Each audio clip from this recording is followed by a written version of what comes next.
Bonjour à tous, l'actualité aujourd'hui c'est la Mercedes classe E all-terrain, le Mini Clubman John Cooper Works, l'Alfa Romeo Giulia Veloce et l'Audi Q5 qui commencent à se montrer.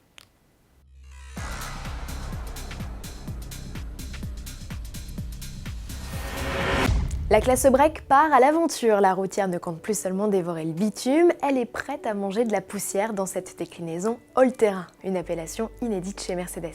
Comme ses futurs rivales, les Audi A6 Allroad et Volvo V90 Cross Country, la classe all-terrain adopte la panoplie habituelle de la randonneuse avec une garde au sol surélevée, des protections en plastique sur la carrosserie et des boucliers renforcés. Dans l'habitacle, hormis les quelques éléments décoratifs distinctifs, la planche de bord est identique au break classique.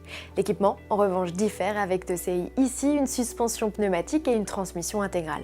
Côté motorisation, Mercedes fait simple avec un 4 cylindres diesel de 194 chevaux associé à la boîte automatique 9G-tronic. Un V6 diesel de 258 chevaux est attendu par la suite. Le tarif de la classe all-terrain pourrait tourner autour de 65 000 € selon nos estimations. Son lancement est prévu au printemps 2017. D'ici là, venez la découvrir sur le stand Mercedes du Mondial de l'Automobile de Paris. Du 1er au 16 octobre, elle y fera sa première apparition en public. Ce sera également le cas de la Clubman John Cooper Works. Le préparateur attitré de Mini a offert une cure de vitamines au break de 3e génération. Au menu des réjouissances, un 2 litres essence de 231 chevaux, une transmission intégrale, un châssis optimisé et au choix une boîte manuelle à 6 vitesses ou automatique à 8 rapports. Quel que soit votre choix, le 0 à 100 km/h sera expédié en 6 secondes 3.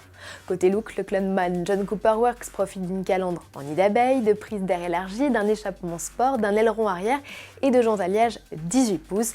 À bord, pédales et repose-pieds inox complètent la panoplie. Notez que le catalogue du Clubman J7W ajoute une inédite teinte verte rehaussée de bandes noires ou comme ici, rouge. Du côté de chez Alfa Romeo, le Mondial de l'Automobile de Paris sera l'occasion de relancer une appellation née en 1956, la Veloce. Et c'est la Giulia qui en profite la première. Cette version, petite sœur de la Quadrifoglio, se décline avec un diesel de 210 chevaux ou un essence de 280 chevaux. Ses spécificités, elle reçoit d'office une boîte automatique à 8 rapports et une transmission intégrale. De quoi augmenter son poids de seulement 60 kg selon Alfa. Reconnaissable à ses badges spécifiques, ses entourages de porte noire ou encore son diffuseur intégrant une double sortie d'échappement, la Giulia Veloce sera lancée au Salon de Paris à partir de 50 200 €. Événement où Audi dévoilera le nouveau Q5. En attendant, le SUV joue à cache-cache au travers des vidéos teasers.